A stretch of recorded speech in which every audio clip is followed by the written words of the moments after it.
শনিবার দুদিনের রাজ্য সফরে আসছেন প্রধানমন্ত্রী নরেন্দ্র মোদী। মালদা ও হুগলির সিঙ্গুরে সভা করবেন প্রধানমন্ত্রী।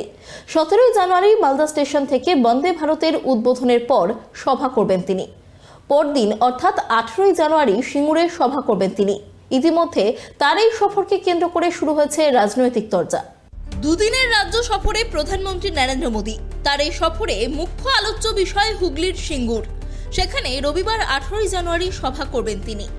এখনো পর্যন্ত প্রধানমন্ত্রীর সম্ভাব্য সফরসূচি যা ঠিক রয়েছে সেই অনুযায়ী 17 জানুয়ারি দুপুর 1:05 মালদা হেলিপ্যাড গ্রাউন্ডে নামবেন তিনি।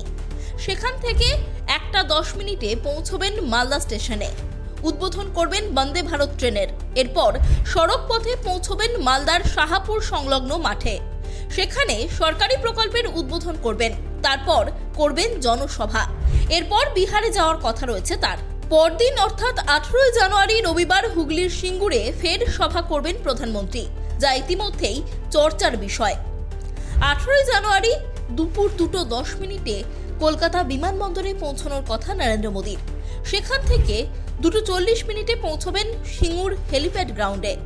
2:45 একাধিক সরকারি প্রকল্পের উদ্বোধন করবেন তিনি। বিকেল 3:30 সিঙ্গুরে রাজনৈতিক সভা করবেন প্রধানমন্ত্রী। এরপর সিঙ্গুর হেলিপ্যাড গ্রাউন্ড থেকে কলকাতা বিমানবন্দর হয়ে দিল্লি ফেরার কথা তার। প্রধানমন্ত্রীর এই সফরকে কেন্দ্র করে বিশেষত সিঙ্গুরে মোদীর সভা নিয়ে শুরু হচ্ছে রাজনৈতিক চর্চা। দেখুন, টাটা গ্রুপকে আনতে পারবো কিনা এই মুহূর্তে আমার কথা না বলে, টাটা গ্রুপের সাথে কথা না বলে বলা উচিত না। কিন্তু আমরা শিল্পায়ন করব, ওই জমিতেই করব, কৃষকদের মত নিয়ে করব। কৃষকরা যদি বলে যে হ্যাঁ ওই জমি আমরা দিতে রাজি আছি, আমি যতদূর জেনেছি এখন তারা রাজি আছেন। যদি তারা রাজি থাকেন ওই জমিতেই শিল্প হবে, আমরা শিল্প আনবো। আমাদের সেই ক্ষমতা আছে, আমাদের সেই যোগাযোগ আছে, আমাদের প্রতি সেই বিশ্বাস শিল্পপতিদের আছে বা লগ্নিকারীদের আছে, এবং সেই শিল্পের মধ্যে শিল্প যারা স্থাপন করবে তাদের মধ্যে টাটাও হতে পারে।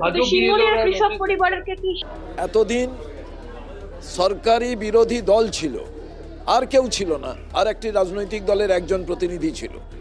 কেন্দ্রীয় এতগুলো মন্ত্রী ছিল, তারা কেউ কিছু করতে পারলেন না। এতদিন একটা গ্রিলের কারখানা হয়নি, টমেটো সসের কারখানা হয়নি।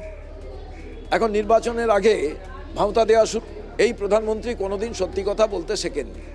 আমার দেশের প্রধানমন্ত্রী, আমি নাগরিক, আমি খুব দুঃখের সঙ্গে এই কথা জানাচ্ছি। সেই প্রধানমন্ত্রী এসে বলবেন শিল্প করার কথা। মতুয়াদের ওখানে এসে বলেছিল নাগরিকত্ব দেবো, তারপরে আর হেলিকপ্টারকে নামায়নি। আর কয়েক মাস পরেই রাজ্যে বিধানসভা নির্বাচন। তার আগে প্রধানমন্ত্রীর এই সফর যথেষ্ট গুরুত্বপূর্ণ। বিশেষ করে সিঙ্গুরের সভা থেকে প্রধানমন্ত্রী শিল্প নিয়ে কি বলেন সেদিকেই নজর রাজনৈতিক মহলের। ক্যামেরায় বরুণ ভান্ডারীর সঙ্গে ত্রয়ন চক্রবর্তীর রিপোর্ট, কেটিভি বাংলা।